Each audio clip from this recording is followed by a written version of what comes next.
Hi guys, just wanted to show you how to make the loading system on BT SA17 marker suck a little bit less. This is your standard BT SA17 loading system.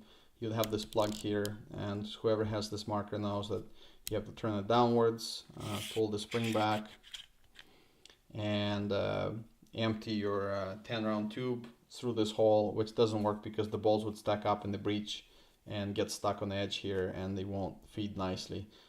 They will feed if you're lucky, but most of the time they'll just get stuck in the tube and you have to shake the whole gun to get them to go in. And once you're done, you have to turn this really stiff knob back.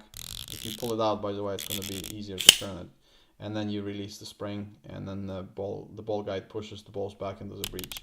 So you have to make sure you turn it to align this notch here or ridge here with the ridge on the plastic body here.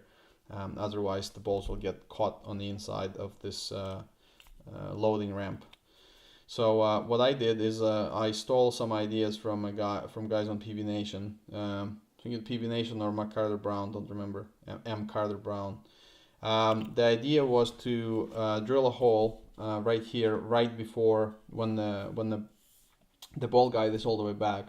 Drill a hole here and then pull the spring back, feed the balls through the hole, and then release the spring, and it'll push the balls in. This way you don't have to fidget with the knob here at the end. But I took it a little bit one step further.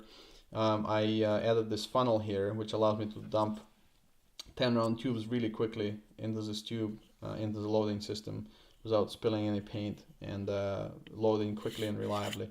So the ideas that I stole from somebody on the forums is, and I'll give you a credit in the comments on YouTube, in the description section, sorry, that to drill a hole here in the back and put in a Sharpie, glue the Sharpie to the back of the ball guide to prevent the spring from coming out here. If you don't use this, if you don't attach this Sharpie to the ball guide, the spring will kink and come out through this hole and tangle up. So it's a must. If you're doing this mod, if you're drilling a hole here, you have to use the marker guide. The way I did mine is I drilled a hole in the back of the ball guide. I put in a screw, and I put a bunch of JB weld inside the marker, and I put the marker over the screw. So the JB weld fused with the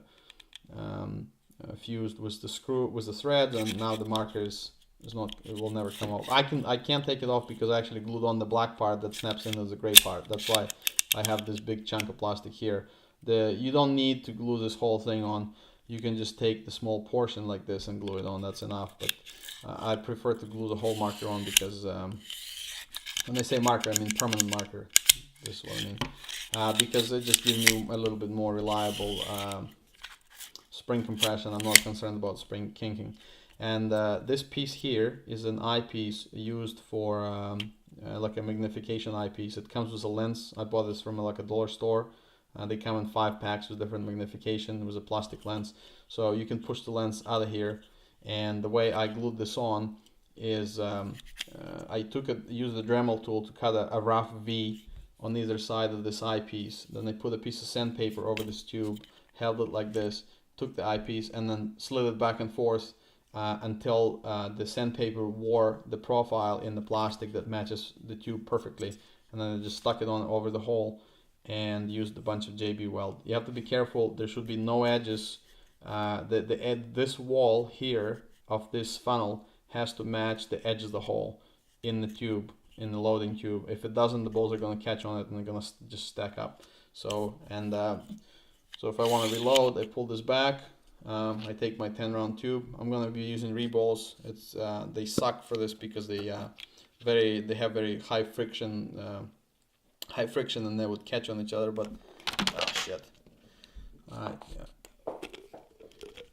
So they go right in. If you use normal paintballs, they go right in. It's literally takes a second. You just dump them in, and you don't have to stick the tube all the way in. You can just hold it on an angle, and they'll fall fast enough inside. So here's I'll use individual ones.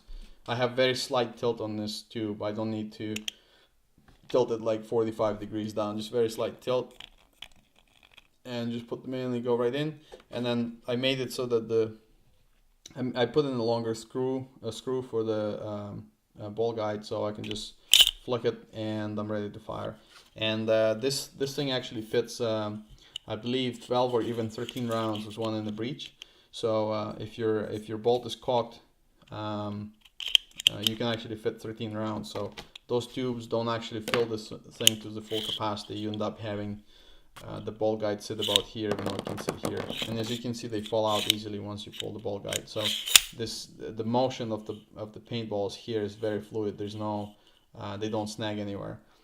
And I can reload in seconds, just as fast as changing the mag. Pull this back, dump the tube. That's it.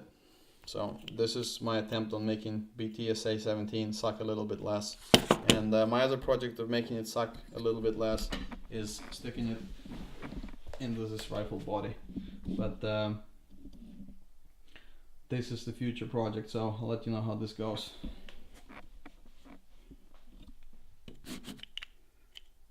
There it is, and looks kind of funky, like a pipe maybe, but it works great. So yeah.